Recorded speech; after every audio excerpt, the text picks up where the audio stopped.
Epidermis, second में dermis, third में epidermis, dermis में सबक्यूटेनियस पार्ट, देन फोर्थ में मसल और टिश्यू रप्चर होते हैं और बोन हमारी विजिबल होती है। तो अगर हमें एडल्ट में degree of burn rule of 9 के तौर पे अगर हमने सर्च आउट करना है कि हम कैसे परसेंटाइल डिनोट करेंगे, तो बेसिकली पेशेंट का बॉडी मास इंडेक्स होता है, ठीक है, बीएसए, बॉडी सरफेस एरिया के अकॉर्डिंग हम 100 परसेंटाइल में डिनोट करते हैं, जिसमें कि हम रूल ऑफ 9 लगाते हैं। तो अगर हमने हेड को कुछ परसेंटाइल देना है तो हम 9% देंगे, ठीक है। अगर पेशेंट का हेड, अब हेड में भी 4 डिग्री होते हैं, फर्स्ट एपिडर्मिस, दूसरा डर्मिस, फिर सबक्यूटेनियस और हमारे फैट टिश्यूज और मसल रप्चर होगी।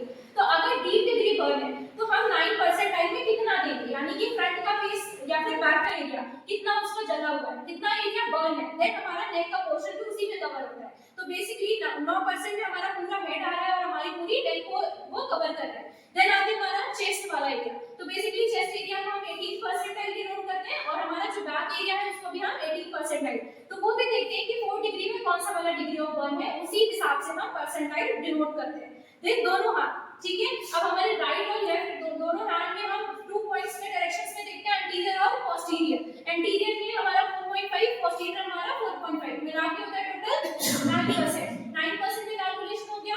देन हमारे दोनों लेग्स आएंगे जिसमें कि 18% कैलकुलेशन होता है। तो बेसिकली राइट और लेफ्ट इसमें भी एंटीरियर और पोस्टीरियर होता है। तो बेसिकली कितना degree of level of burn है, देन हमारा आता है हमारी एक्सट्रीमिटीज जो कि हमारा ग्रोइंग एरिया होता है, और वो कितना होता है 1%। टोटल कैलकुलेशन अगर करेंगे तो दैट इज योर 100%। 100% में हम जब कैलकुलेट करते हैं कि वन पेशेंट में कितना कैलकुलेशन निकला है, अगर अप्रॉक्स में 90% पेशेंट है जो 90% डीप डिग्री बर्न हुआ है, यानी कि 4 डिग्री बर्न है, या फिर एम्प्यूटेड हो गया कोई एरिया, एम्प्यूटेशन का मतलब क्या होता है, डीप ये मान लो एरिया कट गया, बर्न के टाइम पे ये पूरा ही रिमूव हो गया, हट गया, तो हम इसको 4 डिग्री ऑफ बर्न बोलते हैं। तो उसी परसेंटाइज के हिसाब से अगर 95 आ रहा है, 100 में रूल ऑफ 9 के हिसाब से 100 में 95% आ रहा है, इसका मतलब क्या है कि पेशेंट के बचने के चांसेस बिल्कुल जीरो होते हैं, ठीक है। और अगर पेशेंट का ग्रोइंग एरिया इन्वॉल्व हो रहा है प्लस चेस्ट एरिया और एब्डोमेन एरिया इन्वॉल्व हो रहा है, तो भी पेशेंट के बचने के चांसेस बहुत कम होते हैं, बिकॉज़